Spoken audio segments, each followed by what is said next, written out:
You're not hunting for any memories. You're not replacing any memories. You're not bringing up repressed memories. You're targeting a specific memory. When you do the bilateral stimulation, what happens is your brain is forced to focus on the incident and something else at the same time. Imagine like a ball of yarn, it unravels it. And so when you take a brain scan after someone's done EMDR and they think about the incident, all areas of the brain light up. So it really unpacks it. That's what allows the emotional disturbance to come down.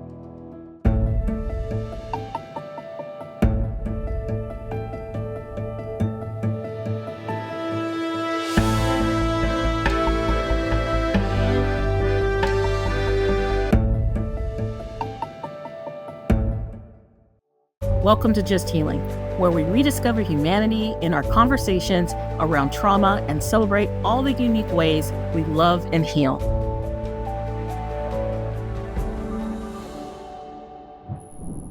Hey, and welcome everybody to this next episode of Just Healing. And I have an amazing guest that's coming on. I have known her for years. She was one of my very, very bright stars. As a supervisee student, I knew her, and I am just so happy and I'm so proud of how far she's gone in her career. And so I'm going to introduce you to Dr. Shayla Chapman. Hello, it's so good to see you again after all these years. Thank you for Yes. having me. Why don't you tell people what you do? Because it is really incredible. Yeah, so I am a licensed psychotherapist who specializes in trauma. And I do trauma therapy I use the modality called EMDR, which is a very long word, but it stands for eye movement desensitization and reprocessing. And it originally started out in the 80s when they discovered how effective it was for vets coming back from war. And so it was kind of originally marketed as the main thing to use for PTSD. And it still is, but over the years, they've done a lot of research and found that it's actually really helpful and effective in treating a variety of different issues, anything from treating a specific phobia to OCD, even eating disorders, chronic depression and anxiety.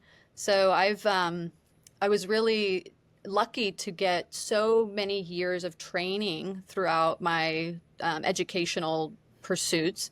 And I had a variety of different populations I was exposed to, people in, struggling in domestic violence relationships, people recovering and trying to recover from sexual assault, people struggling with substance abuse issues. And after about 10 years of all of these different diverse populations I worked with, it occurred to me that there's this really underlining commonality that a lot of these clients struggled with it wasn't being addressed. And it was unresolved trauma.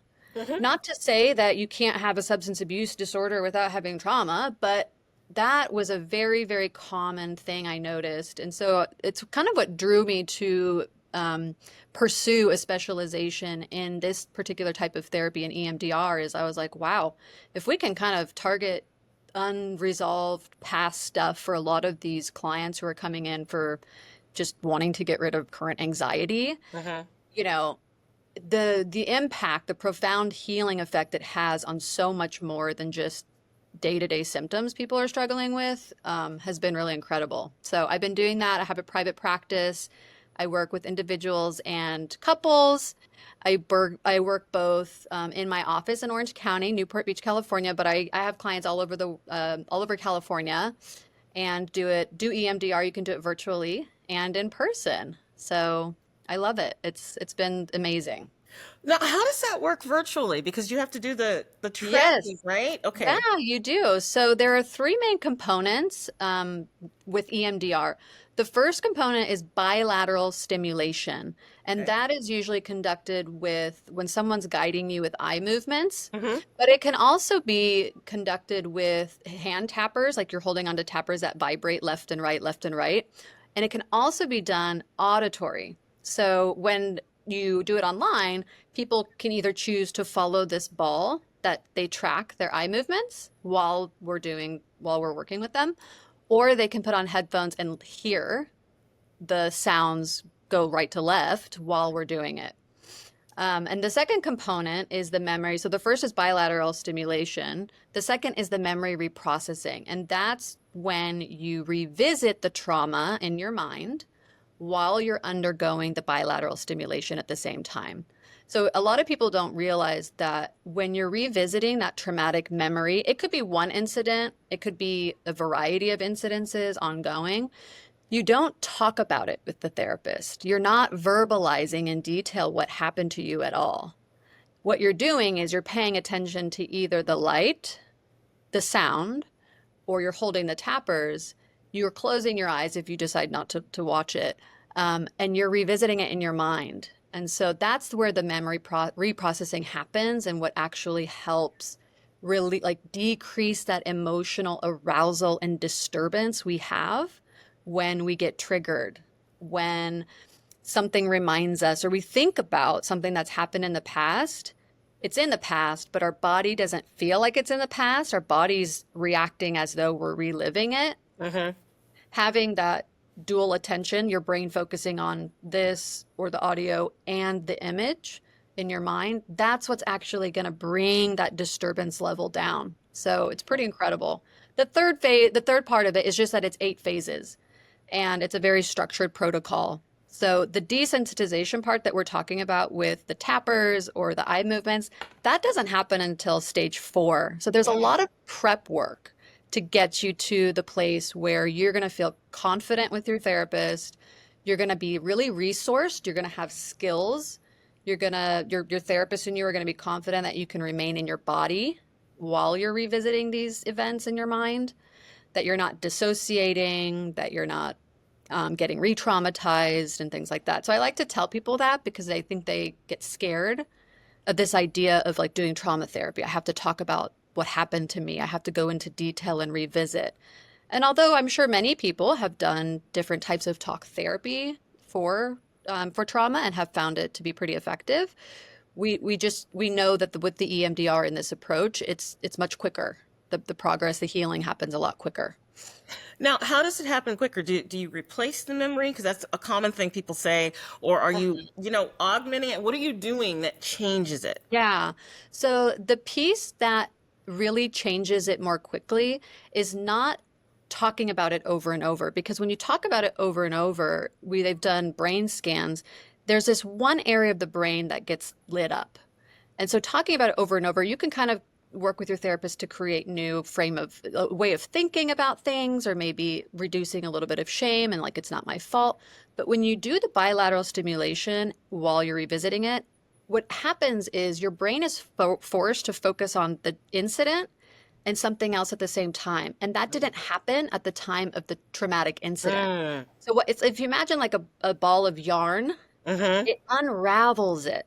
And so when you take a brain scan after someone's done EMDR and they think about the incident or incidences, all areas of the brain light up. So it really unpacks it. And that's what happens. That's what allows the emotional disturbance to come down. So you definitely aren't losing any memories.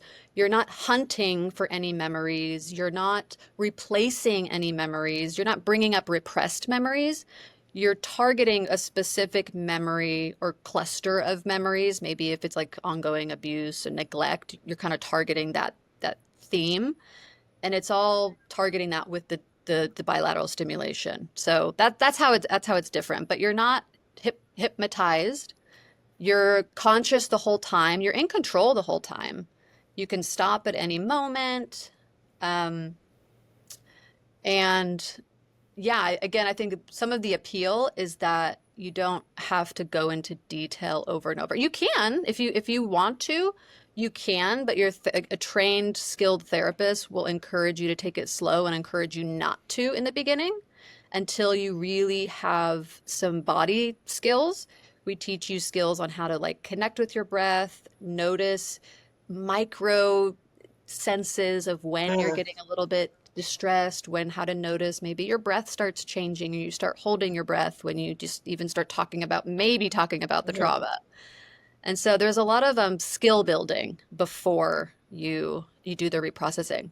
Do the memories have to be complex? Because, you said cluster of memories, or could it be just a simple memory that you're afraid of heights? Like, Yeah. yeah. Yeah, that's a great question. It doesn't matter what memory it is. It doesn't matter if it's simple or complex or if it happened over and over again with the same person. It doesn't matter if it was a single incident trauma. What matters most is if there is an emotional disturbance attached to the memory or memories, that's how you know it'll be effective. Mm. Um, so anything we call like something, simple traumas, like one incident trauma, single incident, I mean, like a car accident. It's really good for first responders, firefighters, police officers, anyone who's been witness or experienced a loved one die by maybe homicide or experienced a robbery.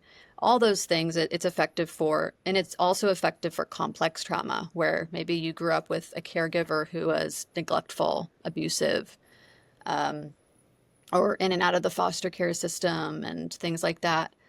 And then also with we call little t's, like small t's, we call them little traumas, small traumas, seemingly minor incidences that can happen, but the individual had a really strong emotional reaction. So maybe just even one time a teacher said something in the classroom and they felt Right. humiliated. And 20 years later, they're still stressed by it. We can target that. We can work through that. We can work through phobias and things like that. So it doesn't matter if it's complex or simple. What about grief? Because people struggle with grief, and sometimes they're attached to certain memories, right? Will it help with that grief cycle, or do they still have to go through all the phases of grief? Like, how does Yeah. that work? Yeah. Grief is something we all are going to and probably have experienced in some way at some point in our life, whether it's losing someone that we love, the end of a relationship, the end of a season in our life. We want to, as a trained EMDR therapist, we're trained to know the difference between like where we have to identify like where are you in your grieving process, and it's very normal. Like we want to differentiate depression in grief versus sadness in Hmm. grief, because that's very normal to feel sad and to long for Hmm. something you've lost.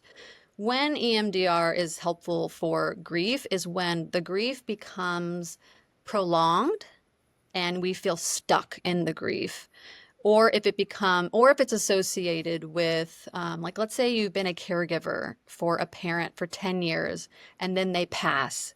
So there's going to be a lot of emotion attached to those 10 years leading up to that, the pre-grieving, the slowly losing their parent.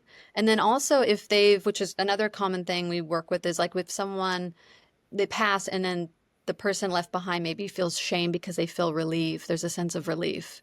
So when grief becomes a little bit more complicated in that way, that's where EMDR can be really helpful in helping the individual not only decrease that disturbance, but also what we do is we do this phase that we install what's called a positive cognition. Mm. So if we were to target that memory of like, my parent died, I cared for them for 10 years, it was horrible, and I finally felt relief when they passed. Now I feel like I'm such a horrible person. By the end of their work with a trauma therapist, instead of I'm a horrible person, they're going to have a new positive cognition with Oh, it's okay. I understand, like, I'm a good daughter, I'm a good son. This doesn't mean anything about me. Anyone in this position would feel this way. So it's really profound that it not only just decreases the physiological disturbance, but you get to install much better core beliefs around the incident and yourself. So wow. And you like really change that narrative, right? absolutely. Absolutely. You absolutely change it. And if you think about it, we can't really train our body to do something differently until we also have that like mind body connection. Mm. So if we don't feel safe in our body, our brain's not going to think we're safe. So Uh-huh. there's this really interesting we have to work together with it. So we're constantly going back and forth with our clients. Okay, what are the thoughts? Where is that in your body? So now we're going to have the thought like I'm safe now. Okay, well, I feel a little bit of disturbance in my body. Okay, let's like, what's something soothing? We want to hold on to that. I'm safe now in your mind, but we want to be able to get your body to a place where you can also feel it in, so that you're in sync with your thoughts and feelings and sensations. Yeah, so it's bringing it all together, unpacking Exactly. it, and bringing yourself together. Now, you said that's stage four. That What is. is five, six, and seven? Yeah, yeah. Well, let me tell you briefly about stage 1 through 4. So one Okay. is basically the psychoeducation. We want to make sure if someone's signing up for this, they know what they're signing up for. We Mhm. explain it, what the process is, how it started, what you can expect. Stage 1 through 3 is all prep too. So Okay. psychoeducation, we assess to make sure someone's a good candidate for this particular modality. There are a few population or people that would not be a great candidate, maybe just at that time. And if that's the case, then we would tell them and we could say like, hey, you could revisit this in the future, or this is another approach you could take. Some people who aren't a great candidate for it in that moment would be someone who's actively in an abusive relationship or actively exposed to the thing Mhm. that's causing the trauma or contributing to it. Someone who's actively using or struggling with a substance use disorder. And then someone who struggles with pretty severe dissociative identity disorder, or major, psychosis and Mhm. hallucinating and things like that. So those are pretty much the people that wouldn't be a good candidate at that time. And then 3 is one of my favorite phases because it's the resourcing phase. It's the building you up and giving you skills that you're going to use outside of session before we even get to the trauma. It's you're going to learn and build confidence that you know how to connect with your body. You know what to do. You'll have options. So I kind of think of it as like a toolkit. You have a toolbox and you're going to go build a house. You can't just do that with a hammer. You've got to have Mhm. a ladder, you got to have nuts and bolts and a drill and all these other things. And so we tackle trauma the same way. We resource the client to make sure, and we test them. We test them with little smaller things that like smaller disturbances. I'll test them and be like, okay, I want you to imagine this mildly disturbing event. Notice your body, and I want to see you use some of the skills we've been talking about and bring yourself back down and Yeah. stay grounded, right? So when clients go through that, by the time their phase 4 is the reprocessing, they're a little nervous, right? They're like, okay, but there's a lot of confidence in their Yeah. ability to do it because they've been working on these skills For so so much. long. Yeah. 5, 6, 7, and 8 is really, really quick, but it's clearing out the body, making sure you get that what we call a subjective unit of distress, meaning at the beginning of the protocol, when I talk about this incident, at 0 to 10, it's like the worst. It's like a 10 in terms of disturbance. By stage 5, and after the reprocessing, we are going to get you closest to a 0 as possible. It doesn't mean you don't remember the event. It doesn't mean, anything like that. It just means when you talk about the event now, you recognize it was in the past. You're Mm. past that incident. Your body is cleared of that disturbance. And then you go on to um, making sure that body scans clear all the disturbance in your body's over. And then we can do a future template and, imagine a future time in the future where there's a challenge or scenario that might be a little bit triggering. Mm. We're going to picture, how do you want to respond? How do you want to feel? What do you want to channel? Mm. So that in the future, if they have an experience that's slightly upsetting or disturbing, they have the skills to really do that. Oh, wow. So you Yeah. get them to envision a better way of Yes, life. exactly. We essentially create their own transcript for guided Mhm. imagery to imagine a scenario that they want to approach with maybe confidence or peace or capability, whatever their core belief that they want to bring to that experience is how we do it. And then we That's check it. That's the very last thing is we just check it to make sure that it's stuck. it's Next really time there. we see them, Yeah. next time we see them, we ask them again, okay, in between now and the last session, have you had some dreams, which is a common symptom, not symptom, but a common side effect? Uh-huh. Have you had any dreams, any triggers? And when you think about the incident now on a scale of 0 to 10, where is it at? It's very rare to go from 0 to 5, like to go back up. Sometimes it might go from like 1 to 2. because maybe Mm. something happened during the week or they had a difficult conversation. And then if that happens, we just go back to stage 4, reprocess it real quickly, get them back down to a 0, and recheck the next week. That's awesome. Now, Yeah. people sometimes mix up EMDR with repressed memories. What Yes. is the difference? Because I know people are like, oh, that's what that, I don't want people to, because it's not the Yes. same. Yeah, it's definitely not with I don't really know much about repressed memory therapy. What I do know is that it's not, there's some, it's not really scientifically proven, but EMDR, again, we're not hunting for any memories that aren't there. With repressed memories, the approach, I believe, is to kind of get the person hypnotized a little bit to access their subconscious and things like that. We're not doing that at all. Mm-mm. We're not, the therapist really sits back, even though there's this 8-phase protocol and you have to know what you're doing. With this approach, like you actually step back and let the brain do the healing. Oh. You're not, therapists aren't interpreting anything. We're not making meaning of anything. The client is doing that. Mm. I've never had a client randomly say, "Oh my gosh, I remember this thing and I had never thought about it before." Like that's never happened. So we're not searching for memories. We're not implanting new memories. We're not you're awake and alert. We're not accessing, we're not hypnotizing you or anything like that. So Yeah. it is possible that during the reprocessing phase, um, sometimes people will be like, "Oh yeah, I remember that happened. I haven't thought about that in years." And it's like Yeah. it's something minor, Mm-hmm. right? But it's not a repressed memory. It might be something that you've kind of stored away for a long time, Mm-hmm. but they're not like shocked and upset that they were like reminded of this one little thing. Right. Yeah. And I just want people to know that, because I don't want people to think, oh, they're going to put them in my head or whatever. No, these memories are existing and you're working on the narrative so that you can function better. That's the difference. Yes. It's only to help you, right? Absolutely. Yeah. Absolutely. And the client brings in Right. they tell us Right. their memory of it, Right. right? And I think some people are like, well, how do we know it's a real memory? Are we like, how do we know it's real? Or how do we It's know we didn't theirs. add this? And that's not even the point. Like, it doesn't No. even really matter. If you come into therapy and you're saying, I think this event happened, I know this event happened, the details of it doesn't, like, that's not the important piece. The important piece is your body's disturbed by it, regardless Mhm. of the detail. You're coming and having this like you go into fight, flight, or freeze every time you hear a gunshot.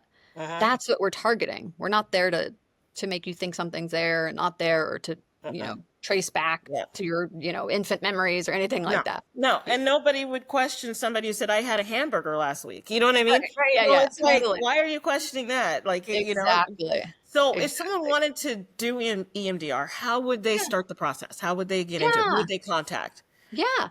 Well, there's a few ways. You could definitely go to my website, drshaylachapman.com. Under my resource tab, I have a section there that will lead you to the link EMDRIA, EMDRIA.org.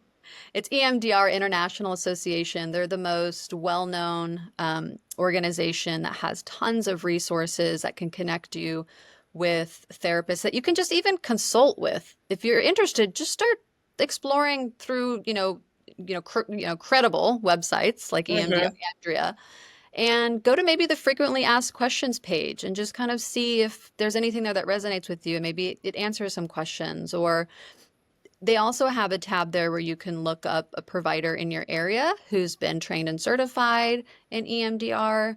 And you could also start calling, like, you're the consumer of this experience, of this healing process. So don't be afraid to talk to different providers, get a different feel, ask questions. That'll really help give you insight into what type of like how that therapist responds. If you have a therapist that's being asked a lot of questions and they seem defensive or they don't like it, Hmm. maybe that puts you off. So maybe have a consult with another one.